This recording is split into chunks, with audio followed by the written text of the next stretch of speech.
அஸ்ஸலாமு அலைக்கும் வரஹ்மத்துல்லாஹி வபரகாத்துஹு.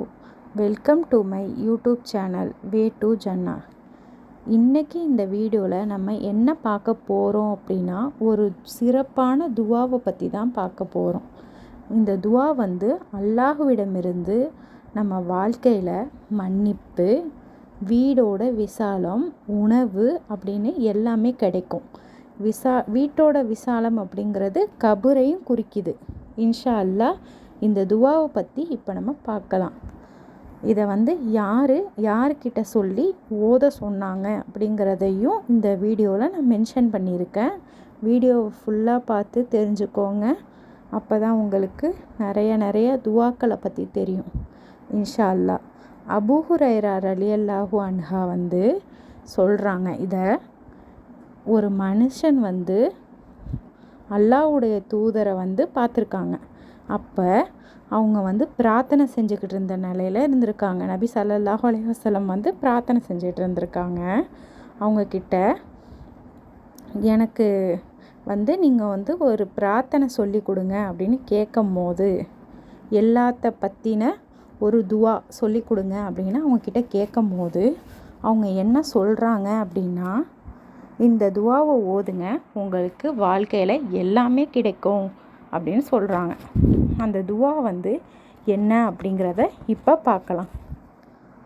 அல்லாஹும்ம மஹ்ஃபிர்லி தம்பி வ வஸ்ஸிலி ஃபி தாரி வ பாரிக்லி ஃபி ரிஸிகி. இதுதான் இந்த துவா. திருப்பியும் சொல்கிறேன். அல்லாஹும் மஹ்ஃபிர்லி தம்பி வ வஸ்ஸிலி ஃபி தாரி வ பாரிக்லி ஃபி ரிஸிகி. இந்த துவா ரொம்ப சிறப்பு மிக்கதாக கருதப்படுது. ஏன்னா இந்த ஒரு துவா வாழ்க்கையில் எல்லாத்தையுமே நமக்கு பெற்றுத்தருது. அதனால் மட்டும்தான் இந்த துவாவோட அர்த்தம் என்னன்னு இப்போ நம்ம பார்க்கலாம். இந்த துவாவோட அர்த்தம், யா அல்லாஹ் என் பாவங்களை மன்னிப்பாயாக.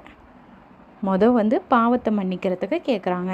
அடுத்தது, என் வீட்டை எனக்கு விசாலமாக்கி தருவாயாக. என்னோட வீடு அப்படிங்கிறது இப்போ நம்ம இருக்கிற வீடும் சரி, நம்ம மௌத்தா போனதுக்கு அப்புறம் நம்ம கபரையும் சரி, இது ரெண்டையுமே இந்த ஒரு வார்த்தை குறிக்குது.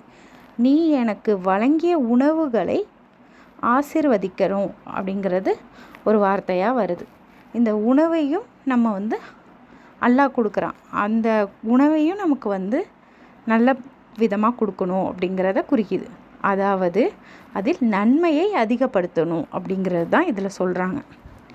இதில் என்னென்ன கேட்குறாங்க அப்படின்னா, என் பாவத்தை மன்னிக்கணும், என்னோடய வீட்டை விசாலமாக்கணும், என்னோட உணவுகளை இருக்கிற நன்மையை எனக்கு நீ தரணும் அப்படிங்கிறது தான் இந்த மூணையும் அவங்களுக்கு துவாவாக சொல்லி கொடுக்குறாங்க. நபி பிரார்த்தனை சொல்லி தராங்க. இந்த துவாவை நம்மளும் அதிகமாக ஓதணும். இன்ஷா அல்லாஹ் இந்த ஒரு துவாவை வாழ்க்கையில் நம்ம ஓதுனாலே போதும், நமக்கு எல்லாமே கிடைக்கும். நான் சொன்னது ஒரே ஒரு விஷயம் மட்டும்தான். இது ஒரு சின்ன துவா தான். இன்ஷா அல்லாஹ் இதை நீங்கள் ஓதிக்கிட்டே வாங்க, உங்கள் வாழ்க்கை எப்படி மாறுதுங்கிறத நீங்கள் பாருங்கள். என்னோடய சேனலை சப்ஸ்கிரைப் பண்ணிக்கோங்க. மறக்காமல் லைக் பண்ணுங்கள், ஷேர் பண்ணுங்கள், கமெண்ட் பண்ணுங்கள். அஸ்ஸலாமு அலைக்கும் வரஹ்மத்துல்லாஹி வபரகாத்துஹு.